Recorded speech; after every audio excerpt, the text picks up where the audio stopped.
Welcome one, welcome all to this Sunday, the World Doom League Summer 2021 season, week 5. I am Xenaero, and I'm joined by a special guest on this beautiful July 4th, the league commissioner and captain of the Superchargers, the leader of the league so far, Ralphis.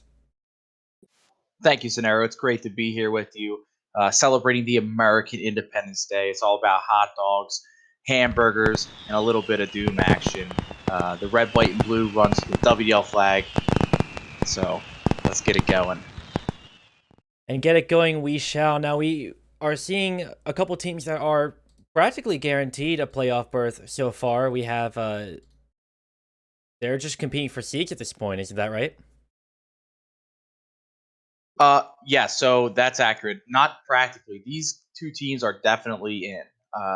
Both of these teams, actually, the rest of the teams you're going to see this week are in the playoffs due to the losses by the Demos Patriots yesterday and the Sexual Panthers this morning. Both of those teams face elimination. So the 8 teams are in, but at this point, all the seeding is fluid.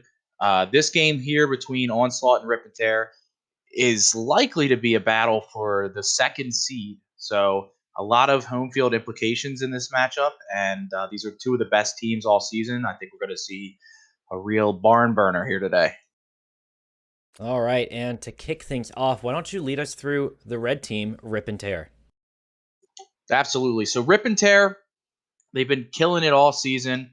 They only had their first loss last week, and they're looking to turn that around. Their 2-0 loss to the Superchargers. They're sitting at 3-1 though, so they have a playoff berth secured, as we said. Last week, Stow, the captain of the of Rip and Tear, he played a mid defensive role. He had 1 point off of 10 touches. That's 10%, 28 flag defenses. So he was working pretty hard. Dragon, he also kind of played a mid D sort of role. Had 1 point as well off of 18 touches. And Skull Rush, their main offensive powerhouse this season for the most part. He had 3 points off of 36 touches, 8%. That's about the league average. So they were looking pretty good. They did not underperform. They just happened to lose the game. So Rip and Tear, they had that setback, but they're looking to secure that second seed here this week with a 2-0 win. That's going to put them in the second spot.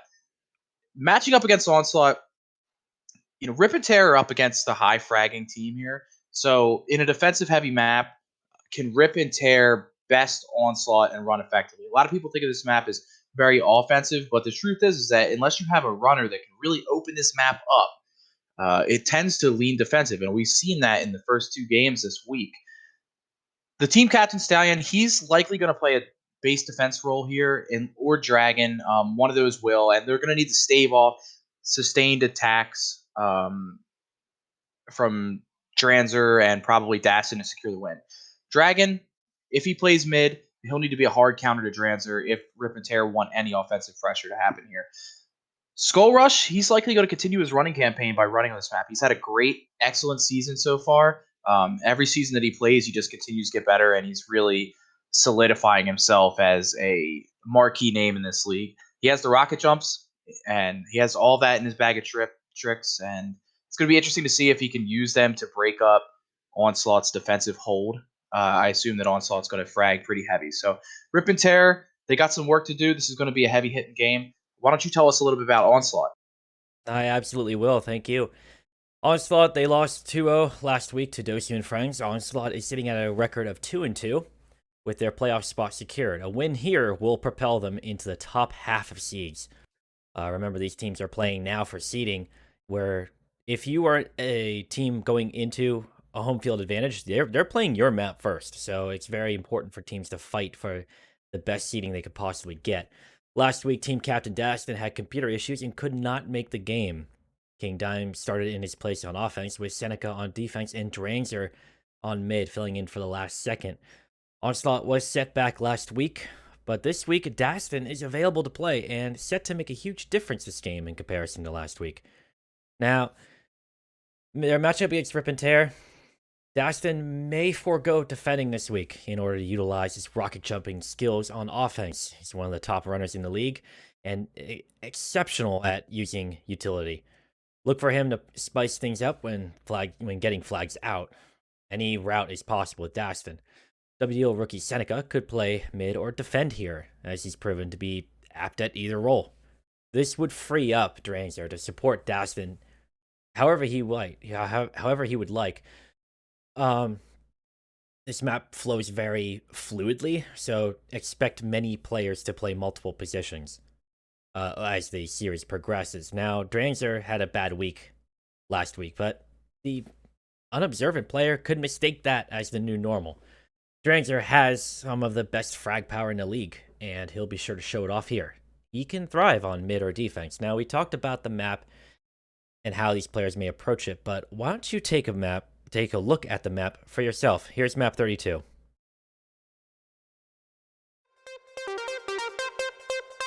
Welcome to map 32, Insane Gunslinger Compound.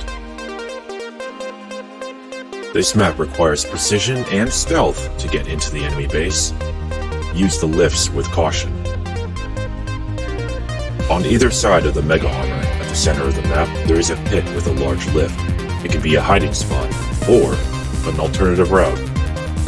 A top route leading out of the flag room allows for a runner to drop down below, or potentially rocket jump back up top on the other side.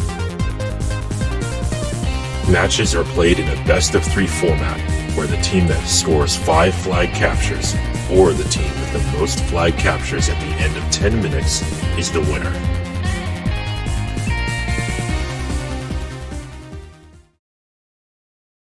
And that will do it for our overview of map 32. Before we get into the game, Ralph, any final notes to add? Sure. I'd just like to talk a little bit more about map 32. So map 32, Insane Gunslinger Compound, it is kind of unlike a lot of other maps. As we get later in the season, you start to see more untraditional types of maps. We try to set the schedule up in a way that early in the season, teams can become acclimated with each other and kind of lean into it. And then you start to get later in the season and you run into maps like Insane Gunslinger Compound, and last week the Heavy Weapon Dudes map. Very different style. So this is going to put a lot of stress on these players, but I think we're going to see a lot of fireworks today.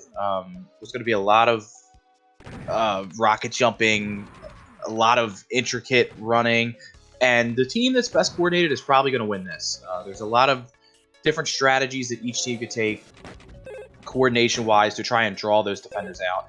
I think we're going to see that here. I think that it should be a good game. Yeah, absolutely. And we have Rip and Tear and Onslaught players in the server ready to roll. Hopefully players are demoing. Remember, we are enforcing demo penalties this season now that we have a new website up, doomleague.org, which also has a matches page. If you're ever curious when the matches are going to be broadcast or when to look for the stats that are uploaded afterwards, go to doomleague.org. The match times are translated to your local time. A little bit of 4th of July trivia here. As you look at both of these teams, you'll notice that Americans don't like playing on 4th of July, as most of these players are actually not American. All of RIP, Stow represents Canada, Dragon represents Sweden, Skull Rush represents Brazil, and on Onslaught, Dastin out of Morocco, and most likely Seneca out of, I want to say, Mexico, correct? Is that right? Or Canada. I'm not sure. Or Canada. I'm pretty sure he's from Mexico. And Dranzer would be the only American in this game, most likely. So even if King Dime were to play for OS, which we're not projecting to happen, but if he were to, he's also Canadian. So not many Americans to be found on these teams. So it's for our entertainment here in the States.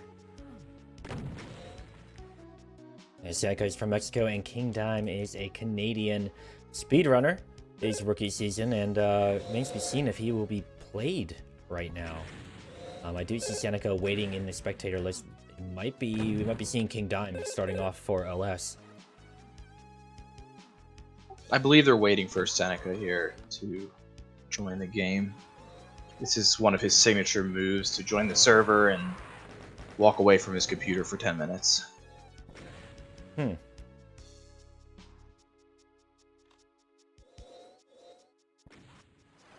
Some things to note about this map that were not covered in the overview in particular. A route that some runners tend to favor if they have mid coverage out where the camera's pointing now. They'll be taking a route up top, and you can make a jump without rockets from this edge down into this platform and continue on the normal route to where you can trigger a lift jump. Very technical, tightly timed maneuver where you don't have to wait for the lift, but if you mess it up, you are waiting for that lift to go back up to get into your base. That is crucial for a lot of offensive players to get into the base without the defender able to respond quickly.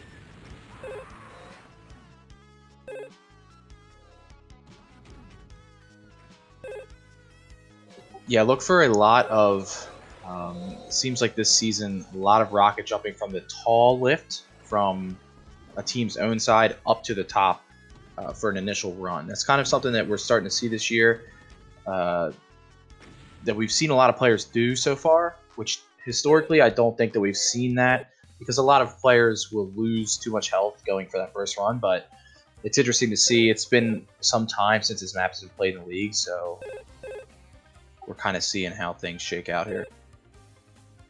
And we may be getting into round 1 when this countdown, between rounds on the broadcast server, on the real games this season for the first time, you have a minute between rounds, not only for us to catch up and speculate on what will happen next round, cover the last round, it also affords teams a capability of going over, hey, what did we do right? What did we not do right? How can we make it right?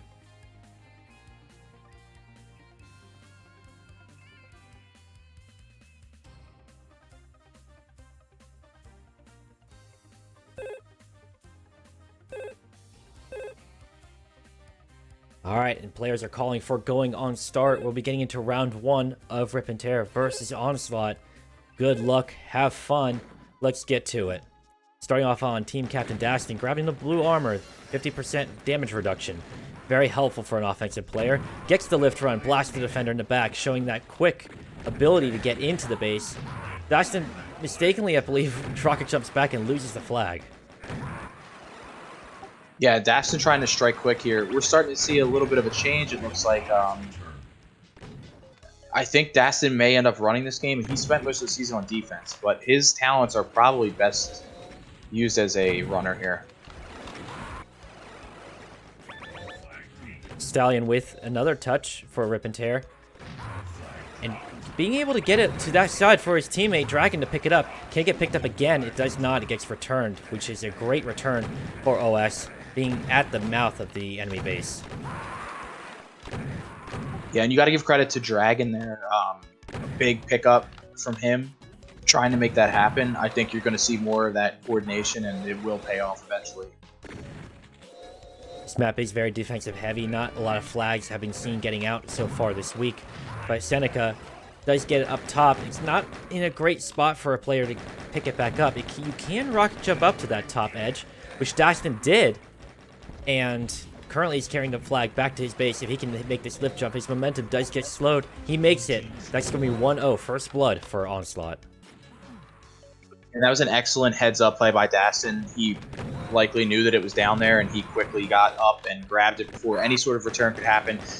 That's part of the danger in this map. You might think that your flag is safe if you leave it laying somewhere else, but it's almost impossible to defend anything that's outside of your flag room. So the best course of action for a defender is usually going to be to return that flag. And Drains are taking up a spot up top, peppering players incoming with the chain gun, which serves two purposes. One, he gets intel immediately, and two, he's able to damage any incoming potential rocket jumpers and set up for them to come in his base, just like we just saw there. Well played on defense for Drainzer. Chain gun work can be very beneficial on a map like this, very open-ended. Yeah, absolutely. Dranzer's playing this perfectly so far, where he is not only using those rockets to effectively block those lift jumps, but he's then retreating out to the outside ledge where he can see who's coming in and get a good overview of the map in case he needs to step up and help. Moving over to Seneca, who does a very strong rocket jump. Only 20 health to his name. Barely gets off the pedestal before it's returned. Skull Rush, 50 health up top, but blasted from below. The only super shotgun spawn facing forward on the map. It's a pretty good spawn to get as a defender. Dastin with blue armor, but only 5 health. Needs coverage from his teammate. And there's coverage, but it's not enough. Both flags returned. Dastin with a rocket jump across the middle. Seneca then picks it up in the same flag room. They never actually returned it. While on the other side of the field, Skullrush grabs the flag, blasts the defender below him. He's got one more in his way. Rip would be able to convert this. As long as... Oh, but there is one in their base. Daston is waiting for him to come off the lift, and he did not look. Stout behind him, but Daston was in the room waiting for him. Great. It's a great play from Daston. He was, however, gambling with his ping to be able to defeat Stall. Hope that Stall was not paying attention coming up that lift. Risky play, but it worked out well. And OS is still 1 point ahead, 4 minutes into round 1. And that's an absolute ton of time on this map.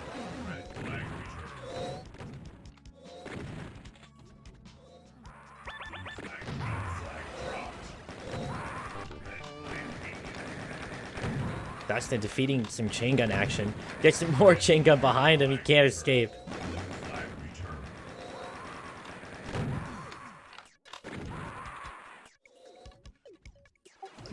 Now, it should be noted there is a blue armor in the middle, but unlike other maps that are a little bit more straightforward, it doesn't seem to play into a victory as much, if only because it's very easily worn down when people are rocket jumping. So the blue armor not quite as critical here, but it's still important, and it looks like Rip has been timing it.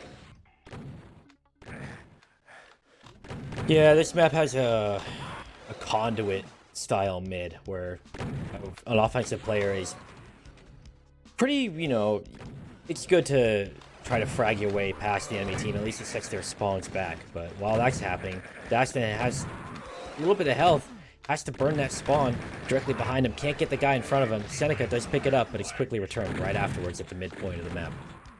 So Rip did a great job of getting down there and getting that flag back. One thing that's important, though, is you need to make sure that your team is coordinated and one person does fall back to defense, because if you're all in the middle, it's just as easy for someone on the other side to respawn and rocket jump up and grab the flag on a post. So teams do need to be coordinated in that sort of situation, and Rip did a pretty good job.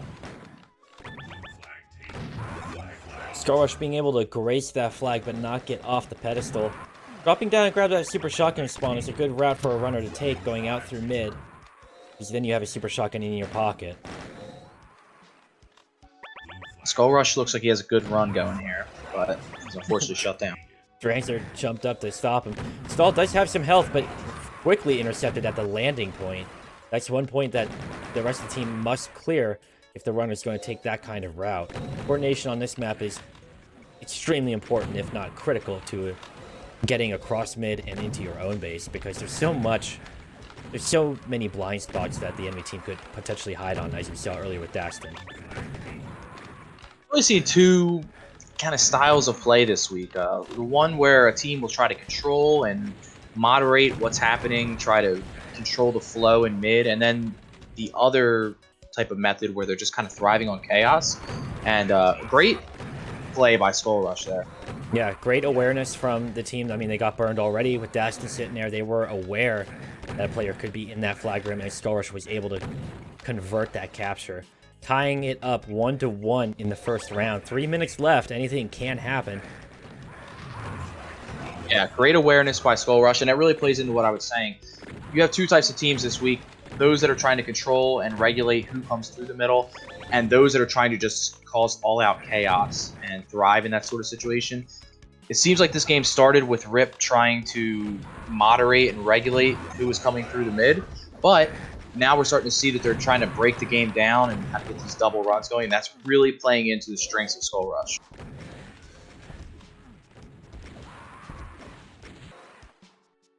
See, who haven't we watched in a little bit? Dragon. Now, Dragon's playing more of a base D route.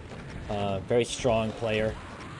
And you make a good work of rockets targeting the side of the lift, because in Doom, that splash damage does enormous amount of work as the player's helpless coming back up that lift.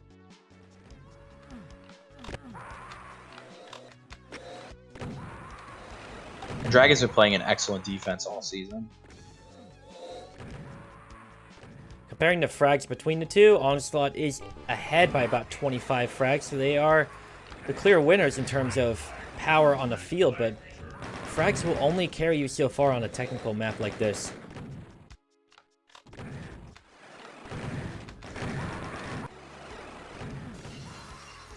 After all, as Ralph, a career runner, knows, all you have to do is get the flag out, and anything can happen.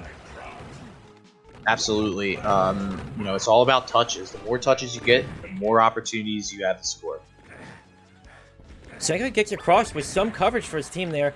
Does clear one, but the flag has to be returned for a capture to happen. We're switch over to Stahl, who takes refuge in his team's side pit. Gets the pursuer, Drangzer, drops him quickly. Forces its health, but there's somebody else waiting for them on top of the lift. Xenaero able to capture the flag in the meantime, defeating his own pursuer. Now with 1 minute left, with both flags on the pedestal, pressure's on for Rip and Tear, as Seneca's out again with the flag. May not be able to make that jump, but does grab a little bit of health. Has to endure that lift delay. However, at the same time, 2 members of Rip and Tear are in that pit for the duration of that lift timer. That's exactly what we were talking about earlier, where you want to try and pull those defenders out of the base. And if you're able to pull 2 defenders from the top of the base into the pit, that's just an open grab for one of your players. So a lot of opportunities created there. A smart player will blow themselves up if they get stuck in the pit, so they can try to respawn back at their flag.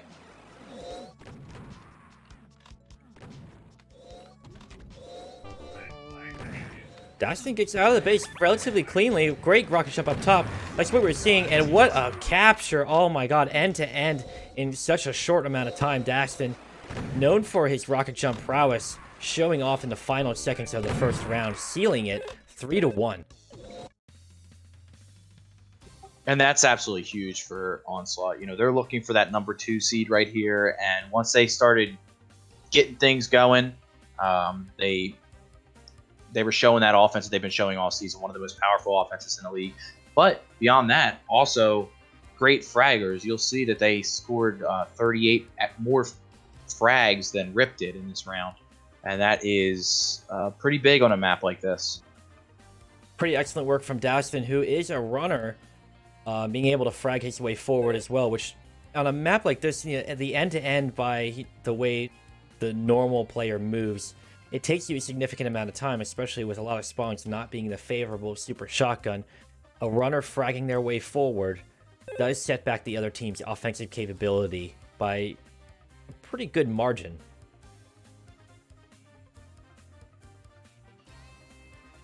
We're going to see if Rip will mix anything up here and see if they can really open up some more lanes for Skull Rush.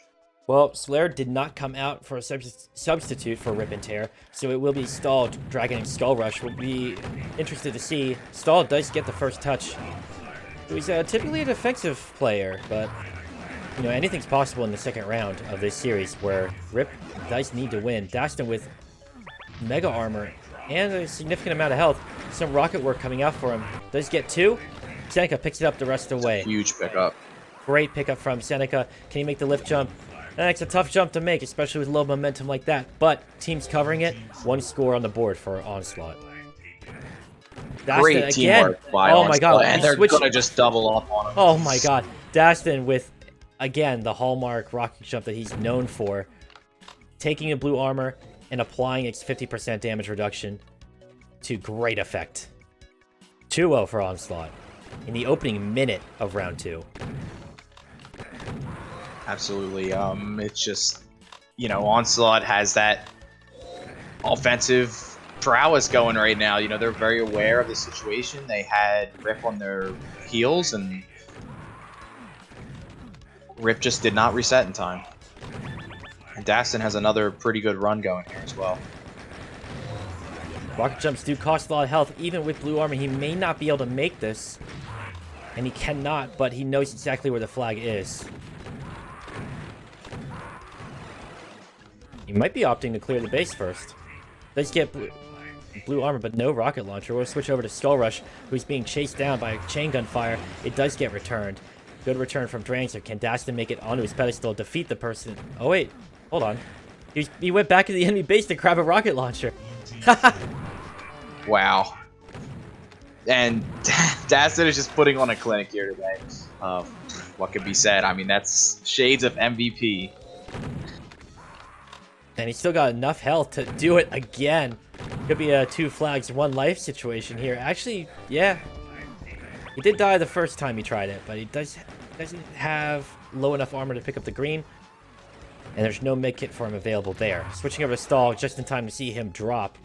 Daston might be waiting for a respawn here.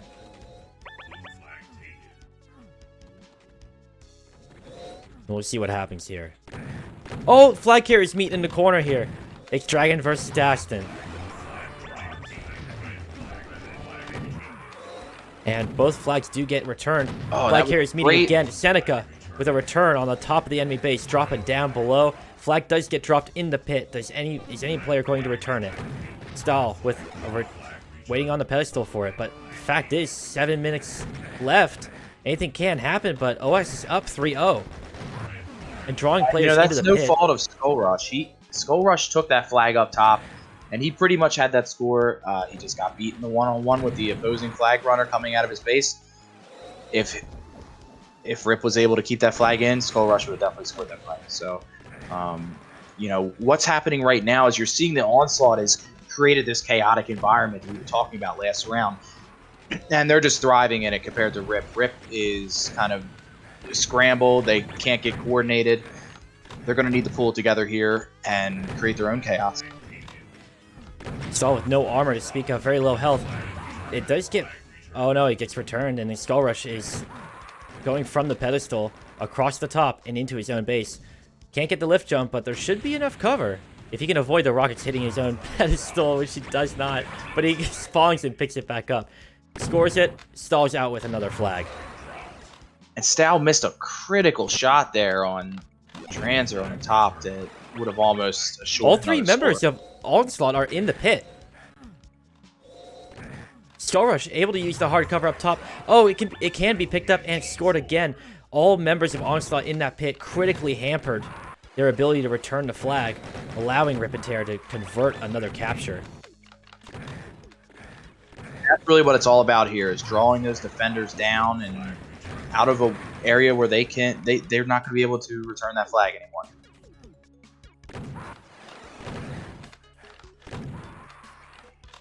If they can't see you, they can't shoot you. Generally. More often than not. But, the fact remains Rip and Tear was down by a margin of 3 captures, and now they're only down by 1. 5 minutes left. We've seen the game open up with some hard hits so far. There's still half a round left. Yeah, and the momentum swings are real. They're very important, and Rip really needs to capitalize on what they just put together here and tie this game up at the very least. Dragon with a couple of good frags on defense. Has to avoid an incoming rocket. Get some intel out there. It's very important for a defender to know on a sprawling map like this where players are going from, or coming from and going to. And there was a rocket reset that we were talking about earlier. Very critical for a defender. And a great rocket there on Daston, neutralizing the star runner of the enemy team. Switching over to Drangzer, who's defending for the other side, just in time to see Seneca pick up the flag. That Mega Armor does help a lot, but very low health. Can't make it. They cannot make it up to lift, but His they teammates defended for him. Yeah. Yep, they cleared it. Great team work by was able OS. to cover everything that Seneca needed. That delay was... It didn't even matter with the coverage that Drangzer and Daston provided. Stall out. Very low health. Can't get the frag behind him. Seneca does have the flag again. I believe this is could be a two flags, 1 life. If they can clear the person dogging him. Dragon on the pedestal. Catches a rocket in the teeth from Drangzer.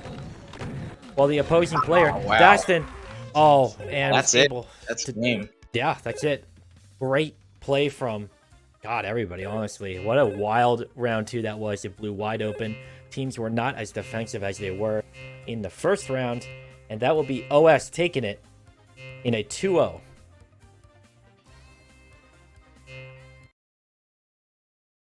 So that is, that's an Onslaught victory. Deal out some points here as I presume you're getting stacks out, right? Sure am. And we might be able to go over those in just a second. Congratulations to Onslaught for a game well played.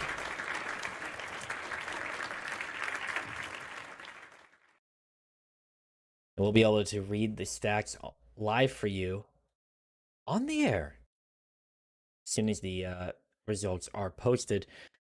Now, we do have 2 games tomorrow, and the times are as follows. On Eastern Time, 4:30 p.m. Eastern, we'll be seeing the Techno Vikings and Superchargers, and at 11 o'clock p.m. Eastern Time, we'll be seeing Dosu and Franks and against Wasted Potential in the final games for Week 5 before we get into the playoffs next week. Should be pretty exciting. Now, we'll be moving away from a single map per week in the playoffs to seeing a home field system where the defending seed, the higher seed, will be playing on their map first. I believe is it twice? Rounds 1 and 2?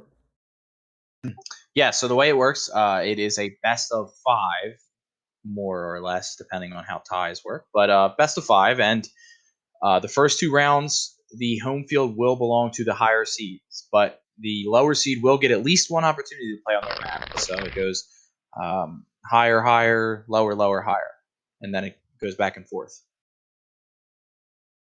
All right, and there's the stat link. I'll paste it in the chat for people who are here to take a look at that match statistic. Now, reading off the things that step out to me so far over the course of the game, Drangzer had an over 2.0 kill death ratio, a phenomenal defense on a map where you can get burned as a defender so easily if you die just once. And let's see, where's Daston here? He had 19 touches and 5 captures, 3 of which were PCaps, but still a very high conversion rate.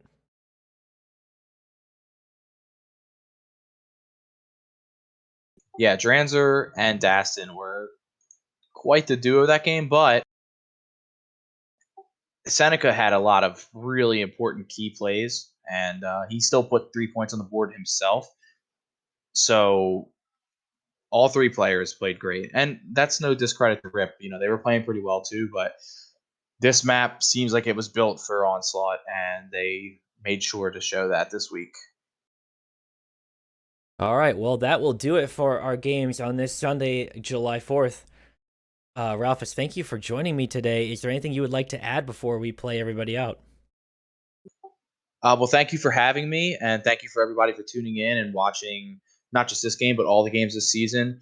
We're very excited to head into the playoffs next week with the top 8 teams, and the next 3 weeks should be incredibly exciting. So make sure you check back in and subscribe and watch Xenaero stream as much as possible. Thank you very much, and thank you to everybody here spending a little bit of your weekend with us here today. Be sure to tune in towards the end of Monday. We'll be covering both games for you right here on this spot. And if you're interested in joining the fray, otomx.net, the online Doom multiplayer experience, that is the source port of choice that powers the World Doom League. Thank you, everybody. Have a great rest of your Sunday.